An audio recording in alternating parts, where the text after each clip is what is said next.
ഞാൻ ബാസി. കുറച്ച് ദിവസമായിട്ട് നമ്മുടെ കൂട്ടുകാരന് ഭയങ്കര ഒരു പൂതി. എന്തിനീ കല്യാണം കഴിക്കാനല്ല, ജോളജിപ്പ് കഴിക്കാൻ വേണ്ടിട്ട്. അങ്ങനെ ഷടപടയെന്ന് 250 രൂപ എടുത്ത് ഫ്ലിപ്കാർട്ടിൽ നിന്ന് സാധനം കൊണ്ട് ഓർഡർ ചെയ്തു. ഞാൻ അവനോട് ചോദിച്ചു 250 രൂപ എടുത്ത് ഈ ഒരു പീസിന് വേണ്ടിട്ട് നിനക്ക് വട്ടായിരുന്നു ഇത് ബുക്ക് ചെയ്യാനെന്ന്. അങ്ങനെ സാധനം കൊണ്ട് അൺബോക്സ് ചെയ്തപ്പോ ഉണ്ടല്ലോ, ഇല്ലിലൊക്കെ മുളക് പൊടിക്കുന്ന പോലത്തെ നല്ല അടിപൊളി മണം അടിച്ചപ്പോഴേ മനസ്സിലായി സാധനം ഇച്ചിരി കുഴപ്പമുള്ള ഐറ്റം ആണെന്ന്. പിന്നെ ഞാൻ അങ്ങോട്ട് ടേസ്റ്റ് ചെയ്ത് നോക്കി, അപ്പോഴല്ലേ മനസ്സിലായത്. ഞാൻ ഇത് ഒരെണ്ണം കഴിച്ചില്ല, അതിനകത്ത് ഒരു സൈഡിൽ നിന്ന് ഒടിച്ച് കഴിച്ചപ്പോ തന്നെ എന്റെ വാ പൊള്ളിപ്പോയി. അപ്പൊ ഇതൊരു 5 എണ്ണൊക്കെ കഴിച്ചാലുള്ള അവസ്ഥ എന്തായിരിക്കും? അതുകൊണ്ട് ഇത് ഒരു വട്ടം വാങ്ങിച്ച് കഴിക്കുന്നതിന് കുഴപ്പമില്ല. ചിപ്സ് വാങ്ങിച്ച് കഴിക്കുന്ന പോലെ കഴിച്ചു കഴിഞ്ഞാൽ ഈ കൊണ്ടുവെക്കാൻ അധികം സമയം ഉണ്ടാവില്ല. അത്രയ്ക്ക് എരിവുണ്ടാ. നമ്മൾ ഉദ്ദേശിച്ച സാധനമല്ല, നല്ല അടിപൊളി എരിവ. ഞാൻ കഴിച്ചതിന് ശേഷമാണ് ഇവൻ കഴിച്ചത്. ഒരേ വാശി 250 രൂപ എടുത്ത് ഞാനല്ലേ വാങ്ങിയത്, അതുകൊണ്ട് ഞാൻ കഴിച്ചോളാന്ന് പറഞ്ഞിട്ട് അവൻ ഭയങ്കര വെപ്രാളം. ഞാൻ ചോദിച്ചാൽ അതിൽ എരിവുണ്ടോ?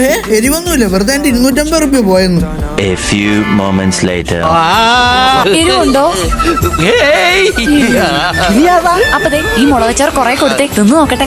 ഇവനാണ് ഇത് പൊട്ടിക്കുന്നതിന് മുന്നേ ഒരുപാട് ആഗ്രഹങ്ങളായിരുന്നു. ഇതിന് തികയോ, ഇതിന് ഓർഡർ ചെയ്യണോ, കഴിച്ചാ വയറുന്നറിയോ, അങ്ങനെ പൂതി അങ്ങോട്ട് മാറി കിട്ടി. പിറ്റേ ദിവസം എന്നെ വിളിക്കാത്ത എന്റെ മാമായ വിളിച്ച കല്യാണത്തിന് പോയി നല്ല അടിപൊളി ബീഫ് ബിരിയാണി ഒക്കെ കഴിച്ച് വൈകിട്ട് മഴവില്ല കാണാൻ വേണ്ടി അപ്പുറത്തെ വീടിന്റെ മോളിൽ കയറിയപ്പോഴാ തമിഴ്നാട്ടിലെ കൃഷി ഇപ്പൊ ഇങ്ങോട്ട് മാറ്റിയായിട്ട് ഞാൻ അറിഞ്ഞത്. നാടൻ വീട്ടിലുണ്ടാക്കുന്ന നല്ല അടിപൊളി പച്ചക്കറി വേണമെങ്കിൽ നിങ്ങൾ താഴെ വന്നിട്ട് DM ഒരു മെസ്സേജ് ഇട്ടാൽ മതി. ഓർഡർ അനുസരിച്ച് സാധനം എത്തിച്ചു കൊടുക്കുന്നതായിരിക്കും. ഇതൊരു സാമ്പിൾ കൃഷി മാത്രമാണ്. ഇതിന് കൂടാതെ ഇവിടെ ഒരുപാട് വെറൈറ്റി ടൈപ്പ് ഓഫ് വെജിറ്റബിൾസ് നമുക്ക് ഇവിടെ അവൈലബിൾ ആണ്. അങ്ങനെ ടർഫിൽ പോയി ക്രിക്കറ്റ് കളിയൊക്കെ കണ്ടിട്ട് ലാൽക്കിലെ പോയി ഒരു മന്തി കഴിച്ച് നമ്മളങ്ങനെ വീട്ടിൽ പോയി. അപ്പൊ അടുത്ത വീഡിയോയിൽ കാണാം. Bye from Basi.